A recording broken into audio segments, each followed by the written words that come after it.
இந்த கள்ளக்கூட்டணி அப்படிங்கிற வார்த்தை சமீப நாட்களாக தொடர்ச்சியாக பயன்படுத்தி வருகிறத நீங்கள் பார்த்துருப்பீங்கன்னு நினைக்கிறேன். யார் யாரோட தான் கள்ளக்கூட்டணியில் இருக்காங்க அப்படிங்கிற அந்த சந்தேகம் எனக்கும் வருது. அதிமுக பாஜக கூட்டணி முறிவுக்கு அப்புறமா திமுகவுடைய பிரச்சாரம் என்ன? அவங்க கள்ளக்கூட்டணியில் இருக்காங்க, அவங்க எப்போ வேணாலும் சேர்ந்துருவாங்க, தேர்தலுக்கு அப்புறம் கூட சேர்றதுக்கான வாய்ப்புகள் இருக்குது, அதனால் பாஜகவை நாங்கள் தான் முழு மூச்சாக எதிர்க்கிறோம் அப்படிங்கிறது தான் திமுகவுடைய பிரச்சாரம். பாஜகவோட இனிமேல் கூட்டணியே கிடையாதுங்க அப்படின்னு சொல்லிக்கிட்டு இருக்கிற அதிமுக எடப்பாடி பழனிசாமி அவங்க இப்போ என்ன சொல்ல ஆரம்பிச்சிருக்காங்க? திமுகவும் பாஜகவும் கள்ள கூட்டணியில் இருக்குது, பார்த்தீங்களா, இவங்க கேட்குற மாதிரி கேட்குறாங்க, அவங்க கொடுக்குற மாதிரி கொடுக்குறாங்க, இந்த மாதிரி நாடகம் நடத்திக்கிட்டே இருக்காங்க அப்படின்னு திரும்ப திரும்ப எடப்பாடி பழனிசாமி சொல்ல ஆரம்பிச்சிருக்காரு. ஒரு பக்கம் அதிமுகவும் பாஜகவும் கூட்டணி சேர்ந்தாலும் சேரும் அப்படிங்கிற பேச்சுவார்த்தை நடந்துகிட்டு இருக்கிற அதே நேரத்தில் இந்த பக்கம் பாஜகவை ஒரு எதிரியாக சித்தரித்து அவர்களோடு கூட்டணி வைப்பதே ஒரு மிகப்பெரிய குற்றம், மிகப்பெரிய சமூக விரோத செயல் அப்படிங்கிற மாதிரியான ஒரு நெரேட்டிவை இந்த இரண்டு திராவிட கட்சிகளும் செஞ்சுக்கிட்டே இருக்காங்க அப்படிங்கிறத தான் நான் இங்கே எடுத்து சொல்ல விரும்புகிறேன். பாஜகவும் ஒரு கட்சி, இந்தியாவில் தேர்தல் ஆணையத்தால் அங்கீகரிக்கப்பட்ட மிக முக்கியமான கட்சி, அதுவும் ஆளுங்கட்சி, இந்தியா முழுவதும் கிட்டத்தட்ட 18 மாநிலங்களில் ஆட்சியில் இருக்கக்கூடிய கட்சி. அப்படி ஒரு கட்சி தமிழ்நாட்டில் மட்டும் வரவே கூடாது, தமிழ்நாட்டில் மட்டும் இருக்கவே கூடாது, தமிழ்நாட்டில் மட்டும் அந்த கட்சியோட கூட்டணி வச்சா அவங்கெல்லாம் சமூக விரோதிகள், தமிழர்களுக்கு விரோதிகள், தமிழின விரோதிகள், இப்படியெல்லாம் ஒரு நெரேட்டிவ் செட் பண்ணிக்கிட்டே இருக்காங்க. இந்த நெரேட்டிவை திமுக அதிமுக மட்டும் இல்லை, நாம் தமிழர் கட்சியை அதான் சொல்கிறாங்க. சீமான் என்ன சொல்கிறாரு? இந்த திராவிட கட்சிகள் 2 பேருமே பாஜகவோட கள்ள கூட்டணி தான் வச்சுருக்காங்க, பாஜகவை உண்மையாக எதிர்ப்பது நான் தான் அப்படின்னு அவர் ஒரு பக்கம் சொல்லிட்டு இருக்கார். சரி, அவர் தான் அப்படின்னு பார்த்தா நேற்று கட்சி ஆரம்பித்த விஜய் என்ன சொல்கிறாரு? இவங்க 2 பேரும் கள்ள கூட்டணி, இவங்க 2 பேரும் சேர்ந்து நாடகம் ஆடுறாங்க, இவங்க கொடுக்குற மாதிரி கொடுப்பாங்களாமா, இவங்க அடிக்கிற மாதிரி அடிப்பாங்களாமா, என்ன ட்ராமா பண்ணுறீங்களா நீங்கள், what bro, very wrong bro அப்படின்லாம் விஜய் பேசிகிட்டு இருக்காரு. சமீபத்தில் நடந்த அந்த போராட்டம் இருக்கு இல்லையா, டாஸ்மாக் போராட்டம், அண்ணாமலை அவர்கள் கைது செய்யப்பட்டது, இதையெல்லாம் பற்றி புசி ஆனந்த் அவர்கள் ஒரு அறிக்கை கொடுத்துருந்தார். அந்த அறிக்கையில் கூட மத்திய அரசாக இருந்து கொண்டு நீங்கள் எதுக்கு போராட்டம்ங்கிற பேரில் நாடகம் நடத்துறீங்க அப்படின்னு தான் கேட்டிருந்தார். அந்த வார்த்தைக்காகத்தான் தாவேகாவை மிக கடுமையாக விமர்சித்தார் திரு அண்ணாமலை அவர்கள். இப்போ உங்களுக்கு இந்த சினாரியோ புரியும்னு நினைக்கிறேன். திமுக என்ன சொல்கிறாங்க? அதிமுகவும் பாஜகவும் கள்ள கூட்டணி, நாம் தமிழர் கட்சி, தாவேகா இவங்கெல்லாம் பாஜகவோட பி டீமு, ரஜினியை எப்படியாவது அரசியலை கூட்டிகிட்டு வரணும்னு நினச்சவங்க அது முடியாமல் போனதுனால இன்றைக்கி விஜயை களமிறக்குறாங்க அப்படின்னு ஒரு பிரச்சாரம் பண்ணிக்கிட்டே இருக்காங்க. இதே பிரச்சாரத்தை தான் கமலஹாசன் அரசியலுக்கு வரும்போதும் சொன்னாங்க. அந்த கமலஹாசன் இன்றைக்கி யார் கூட எங்கே இருக்காரு அப்படிங்கிறத தெரிஞ்சுக்கிட்டாலே நம்மளுக்கு இந்த அரசியல் புரியும். அதிமுகவுக்கு என்ன பிரச்சனை? ஐயோ, நம்மளை பாஜகவோட கூட்டணி சேர்த்தே பேசிகிட்டு இருக்காங்களே, பாஜகவோட கூட்டணி சேர்ந்தால் நம்மளை கொத்தடிமை, அடிமை எடப்பாடி இப்படியெல்லாம் சொல்லிடுவாங்களே அப்படிங்கிற பயம் எடப்பாடி பழனிசாமியை பிடிச்சி ஆட்டுது. ஏன்னா அந்தளவுக்கு அட்டி பிரிச்சிருக்காங்க திமுக காரங்க. ஏன்னா அதற்கு எதிராக அதிமுகவாகட்டும் இல்லை எடப்பாடி பழனிசாமி ஆகட்டும் அவங்களால எந்த விதமான எதிர்வினையும் மாற்ற முடியல. இப்போ இன்றைக்கி உதாரணத்துக்கு மோடியை பற்றியோ இல்லை வேறு யாரையாவது பற்றியோ திமுக காரங்க ஒரு விமர்சனம் பண்ணாங்க அப்படின்னா அண்ணாமலை ஏன் பொங்கி எழுந்து அடிக்கிறார்? நீங்கள் கொஞ்சம் யோசிச்சு பாருங்கள். 29 பைசா பிரதமர் அப்படின்னு நான் மோடியை பார்த்து சொல்வேன் அப்படின்னு உதயநிதி ஸ்டாலின் சொன்னார். நீ அப்படி சொன்னேன்னா உன்னை கஞ்சா உதயநிதின்னு நான் சொல்லுவேன் அப்படின்னு அண்ணாமலை அடுத்த நாளே சொன்னார். அதோடு முடிஞ்சு போச்சு. அதுக்கப்புறம் உதயநிதி ஸ்டாலின் கப் சிப்னு ஆயிட்டார். இதுதான் ரிட்டாலியேஷன். நீ ஒரு அடி அடித்தா நானும் 2 அடியாக திருப்பி அடிப்பேன், வாங்கிட்டு போகிறதுக்கெல்லாம் இங்கே யாரும் இல்லை அப்படிங்கிறத அண்ணாமலை தொடர்ச்சியாக ப்ரூவ் பண்ணிகிட்டு இருக்கார். அதே தான் அந்த கவர்னர் விஷயத்துலேயும் நடந்தது. இப்போ சமீபத்தில் பிரதமரை உதயநிதி விமர்சித்த போதும் சரி, உதயநிதி உரிமையில் பேசி கடுமையாக எச்சரிக்கை கொடுத்தார் அண்ணாமலை. ஏன் இதை செய்கிறாங்க அப்படின்னா எடப்பாடி பழனிசாமிக்கு என்ன நடந்ததோ அதை பாஜக தலைவர்களுக்கு நடத்துவதற்காகத்தான் இங்கே திமுக தயாராக இருக்குது. அதுக்காகத்தான் அவங்க பிரச்சாரம் பண்ணிகிட்டு இருக்காங்க. எடப்பாடி பழனிசாமி இன்னைக்கு என்ன வேணாலும் சொல்லலாம், எப்படி வேணாலும் அடிக்கலாம். ஏன்னா அந்த அளவுக்கு தொடர்ச்சியாக விமர்சனம் பண்ணிட்டு இருக்காங்க எல்லாரும். திமுகவில் இருக்கிற ஸ்டாலின்லேருந்து கீழே இருக்கிறவங்க வரைக்கும் அத்தனை பேரும் இவங்க வந்து எடப்பாடி பழனிசாமியை கண்ணாபின்னு விமர்சனம் பண்ணுவாங்க. இதே மாதிரியான ஒரு நிலைமை பாஜகவுக்கும் இருந்தது. மோடி அவர்கள், அமித்ஷா, நிர்மலா சீதாராமன் அத்தனை பேரையும் விமர்சனம் பண்ணிக்கிட்டு இருந்தாங்க. ஆனால் இன்னைக்கு பேச சொல்லுங்க பார்க்கலாம். யாராவது ஒருத்தரை தைரியம் இருந்தா எவனையா ஒருத்தரை மேடையில் போட்டு பேச சொல்லுங்க பார்க்கலாம். அதே மாதிரி அடி விழும் அப்படிங்கிற பயம் இருக்கு. ஆனால் இன்னைக்கு எடப்பாடி பழனிசாமியால் திமுகவுடைய விமர்சனத்தை தாங்க முடியல. அந்த விமர்சனம் தான் அவருக்கு வந்து இந்த பாஜக அதிமுக கூட்டணி உடையறதுக்கு காரணம் அப்படின்னே நான் சொல்லுவேன். ஏன்னா எங்கே பாஜகவோடு சேர்ந்தா நம்மளை வந்து மறுபடியும் கொத்தடிமைன்னு சொல்லிடுவாங்க, அடிமைன்னு சொல்லிடுவாங்க. அந்த பிரச்சாரத்தை நம்மளால் முறியடிக்க முடியாது அப்படிங்கிறதுனால கூட்டணியே வேண்டாம்ப்பா, நானும் வந்து ஒரு ஆளுமை, நானும் பாஜகவை எதிர்க்கிறேன் பாரு அப்படின்னு எடப்பாடி கிளம்புனோட விளைவு தான் இந்த கூட்டணி முறிவு.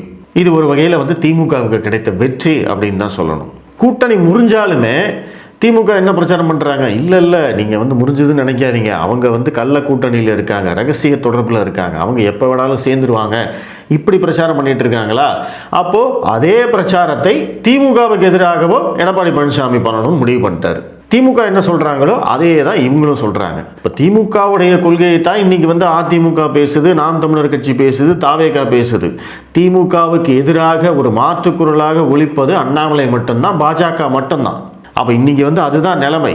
நீங்கள் எந்த பிரச்சனையும் வேணாலும் எடுத்துக்கோங்களேன், நிதி தரல அப்படின்னு திமுக சொன்னால் உடனே இவங்களும் நிதி தரல, தமிழகத்தை வஞ்சிக்கிறது, இப்படியெல்லாம் வந்து பேசிகிட்டு இருக்காங்க. அதிமுகவாகட்டும், நாம் தமிழர் கட்சியாகட்டும், தாவேகாவாகட்டும், இவங்க 3 பேரும் ஒரே பல்லவி.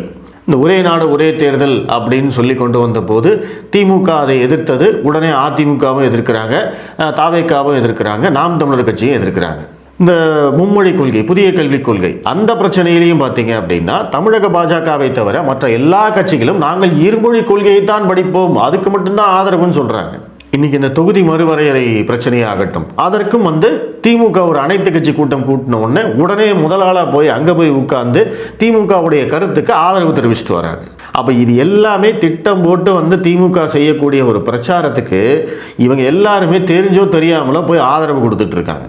அப்போது தமிழகத்தில் இருக்கக்கூடிய மக்களுடைய நிலைமை என்ன, மக்கள் என்ன பார்க்குறாங்க, திமுக என்ன சொன்னாலும் அது சரி அப்படிங்கிறது இந்த எதிர்க்கட்சிகள் தான் ப்ரூவ் பண்ணிட்டு இருக்காங்க. இன்னைக்கு திமுக வந்து இந்தி திணிப்புன்னு சொன்னால் இங்கே இருக்கக்கூடிய எதிர்க்கட்சிகள் என்ன சொல்லணும்? புதிய கல்விக் கொள்கையில் இந்தி திணிப்பு அப்படிங்கிறதே கிடையாது. அவங்க ஏதேனும் ஒரு இந்திய மொழியைத்தான் படிக்க சொல்கிறாங்க. நீ எதுக்கு பொய் சொல்லிட்டு தெரியுற? இப்படி கேள்வி கேட்கணுமா வேண்டாமா? மும்மொழி கொள்கையை ஏற்றுக்காது ரெண்டாவது, அதை தள்ளி வைங்க. முதல்ல இந்தி திணிப்பு இல்லைன்னு சொல்கிறதுக்கு இவங்களுக்கு என்ன வலிக்குது? அதுக்கு கூட தைரியம் இல்லாத இவங்களா வந்து திமுகவை வீழ்த்த போகிறாங்க. அதுதானே முக்கியம். இங்கே நிதி பகிர்வை பற்றி திமுக ஒவ்வொரு தடவையும் பொய் சொல்லிட்டு இருக்காங்க. அப்போவாது நிறுத்தி இவங்க என்ன கேட்டிருக்கணும்? நிதி பகிர்வு அப்படிங்கிறது மத்திய நிதி கமிஷன் என்ன சொல்லியிருக்காங்களோ அதன்படி நிதி கொடுத்துட்டு இருக்காங்க. அதன்படி வரல அப்படிங்கிறது நீ முதல்ல ப்ரூவ் பண்ணு, வெள்ளை அறிக்கை கொடு, எவ்வளவு நிதி வரணும்னு சொல்லு. அதை விட்டுட்டு போகிற இடமெல்லாம் தமிழகத்தை வஞ்சிக்கிறதுன்னு சொல்லி பொய் சொல்லிட்டு இருக்கிற அப்படின்னு சொல்லி சட்டையை பிடிச்சிருந்தா திமுக இன்னைக்கு இப்படி பேசிட்டு இருப்பாங்களா? நான் செய்ய சொல்றது பாஜகவுக்கு ஆதரவாக இல்லை, உண்மையை பேசுங்கன்னு சொல்கிறேன். நிதி பகிர்வு எப்படி நடக்குது? இப்படி நடக்கிற போது உனக்கு மட்டும் எப்படி கம்மியாக வந்திருக்கும்? இந்தியாவில் இருக்கிற எல்லா மாநிலங்களும் பேசாமல் இருக்கிற போது நீ மட்டும் என்னத்துக்கு வந்து வானத்துக்கும் பூமிக்கு குதிச்சுட்டு இருக்க அப்படின்னு ஒரு வார்த்தை கேள்வி கேட்டிருந்தா திமுகவுடைய போய் மக்கள் மத்தியில் அம்பலமாக இருக்கும். இல்லை, அந்த தைரியம் இந்த எதிர்க்கட்சிகளுக்கு இருக்கா? அதைத்தானே வந்து இன்னைக்கு அண்ணாமலை பண்ணிக்கிட்டு இருக்காரு. இந்த தொகுதி மறுவரை விஷயத்தையே எடுத்துக்கோங்க.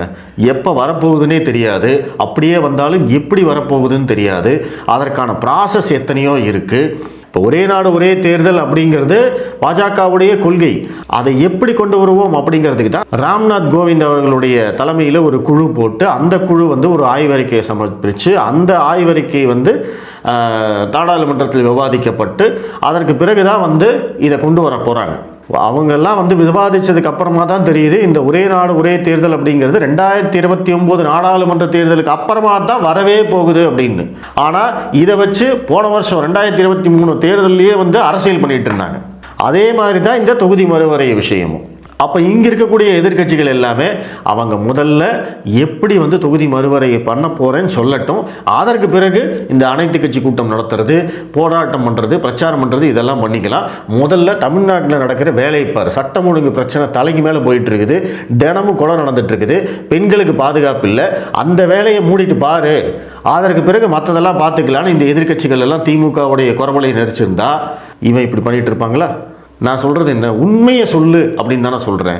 அந்த உண்மையை சொல்கிறது கூட தைரியம் இல்லாத நீ வந்து திமுகவை எதிர்க்க போகிறாங்களா இவங்கெல்லாம்? இதில் வந்து பாஜகவும் திமுகவும் கள்ள கூட்டணியாமா. இப்போ நான் சொன்னதையெல்லாம் வச்சு பார்த்தா உங்களுக்கு யாரோட கள்ள கூட்டணின்னு தெரியுதா? திமுக என்ன சொன்னாலும் சரி, அது பொய்யாவே இருந்தாலும் அதையே வந்து நானும் சொல்லுவேன். திமுக என்ன கொள்கை இருக்கோ அந்த கொள்கையை தான் நானும் வந்து அமல்படுத்துவேன், அதைத்தான் நானும் ஃபாலோ பண்ணுவேன். இப்படி சொல்கிறவங்க வந்து திமுகவோட கூட்டணியா? திமுகவுக்கு நேர் எதிராக குரல் கொடுக்கக்கூடிய பாஜக வந்து திமுகவோட கூட்டணியா? யார் திமுகவை எதிர்க்கிறாங்க இங்கே? உண்மையிலேயே திமுகவை எதிர்ப்பது இன்னைக்கு அண்ணாமலை தான். உண்மையாக எதிர்க்கட்சியாக செயல்படுவது இன்னைக்கு அண்ணாமலை தான். ஆனால் இவங்க வந்து மொத்தமாக கூட்டணி போட்டுக்கிட்டு திமுகவுடைய அரசியலே தெரியாமல், திமுக எவ்வளவு பெரிய சூழ்ச்சி பண்ணுறாங்கன்னு எதுவுமே தெரியாமல் இவங்க பாட்டுக்கு போய் அந்த வலையில் விழுந்துகிட்டு இருக்காங்க. எடப்பாடி பழனிசாமி ஆகட்டும், இல்லை சீமான் ஆகட்டும், இல்லை விஜய் ஆகட்டும். இதில் வேற இவங்களுக்கு வந்து ஆதவ அர்ஜுனா, ஜான் ஆரோக்கியசாமி, PK, இந்த பக்கம் சுனில் எல்லாரும் வந்து இவங்களுக்கு அட்வைசருங்களாம், ஸ்ட்ராட்டஜிஸ்ட், தேர்தல் வியூக வகுப்பாளர்கள். இவங்களையெல்லாம் வச்சுக்கிட்டு என்ன பண்ண போறீங்க? இதுக்கு கூட செட் ஆகாது. ஏன்னா திமுக அந்த அளவுக்கு நுணுக்கமாக இங்கே அரசியல் பண்ணிக்கிட்டு இருக்காங்க. உங்கள் எல்லாரையும் தூக்கி சாப்பிட்டுட்டு இருக்காங்க. திமுகவுடைய குரல் தான் தமிழகத்தின் குரல் அப்படின்னு அவங்க ஒவ்வொரு விஷயத்திலையும் வந்து ப்ரூவ் பண்ணிட்டு இருக்காங்க. அதற்கு மறைமுகமாக ஆதரவு அளிப்பது யாரு அப்படின்னா இங்க இருக்கக்கூடிய எதிர்க்கட்சிகள். ஏன்னா அவன் பொய் சொல்றான்னு தெரிஞ்சும் அதே பொய்யை இவங்களும் சொல்லிட்டு இருக்காங்க. அப்புறம் என்ன இதுக்கு வந்து இவங்க தனியாக கட்சி நடத்திட்டு இருக்கணும்? கட்சியை கழிச்சிட்டு நேராக போய் திமுகவில் சேர்ந்துருங்க எல்லாரும். ஏன் வந்து இப்படி பொய் சொல்லி மக்களை ஏமாத்திக்கிட்டு இருக்கீங்க? அப்படிதானே நம்மளால கேட்க தோணுது.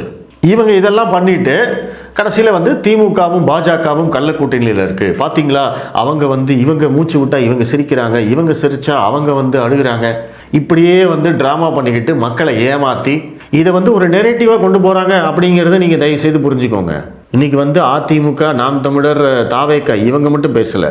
நிறைய பத்திரிகையாளர்கள், நிறைய திமுக அனுதாபிகள் இவங்க கூட வந்து இதை பற்றி பேச ஆரம்பிச்சிருக்காங்க. திமுகவும் பாஜகவும் கள்ள கூட்டணியில் இருக்குது. இப்போ உதாரணத்துக்கு பத்திரிகையாளர் மணி எடுத்துக்கிட்டீங்க அப்படின்னா அவர் தொடர்ச்சியாக இதை பேச ஆரம்பிச்சிருக்காரு. திமுக ஆதரவு நிலைப்பாட்டிலிருந்து திமுக எதிர்ப்பு நிலைப்பாட்டுக்கு வந்து இப்போ அப்படியே கொஞ்சம் கொஞ்சமாக வந்து அதிமுக ஆதரவு நிலைப்பாட்டுக்கு ஷிஃப்ட் ஆகிட்டு இருக்கிறத நீங்கள் அவருடைய பேட்டியை பார்த்தீங்க அப்படின்னா உங்களுக்கு புரியும்.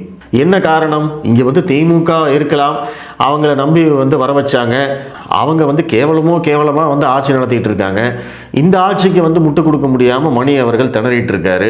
ஸோ அப்போது இங்கே திமுக விட்டோம் அப்படின்னா மறுபடியும் பாஜக உள்ளே வந்துடும். அதுக்கு பதிலாக உடனடியாக அதிமுகவை அந்த இடத்துல நிறுத்துறதுக்கான வேலைகளை இந்த பத்திரிகையாளர்கள் எல்லாருமே ஆரம்பிச்சிருக்காங்க. இந்த நடுநிலையாளர்கள், இல்லை இந்த திமுகவை எதிர்க்கிறோம் அப்படின்னு சொல்கிறவங்க, இவங்க எல்லாருமே வந்து பார்த்தீங்க அப்படின்னா அந்த அதிமுகவுக்கு ஆதரவான ஒரு ஷிஃப்ட்டை எடுத்துகிட்டே இருக்காங்க. அந்த இடத்துல தான் வந்து அதிமுகவுடைய பிரச்சாரம், தாவேகாவுடைய பிரச்சாரம் எல்லாம் என்னவா இருக்குது?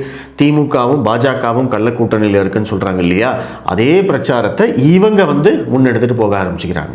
அப்போது இதுதான் வந்து 2026 தேர்தலோட நெரேட்டிவாக இருக்க போகுது. திமுக என்ன சொல்ல போகிறாங்க? அதிமுக பாஜகவோட கூட்டணியில் இருக்குது. தாவேகாவை, விஜயை வந்து அரசியலுக்கு கொண்டு வந்ததே பாஜக தான்.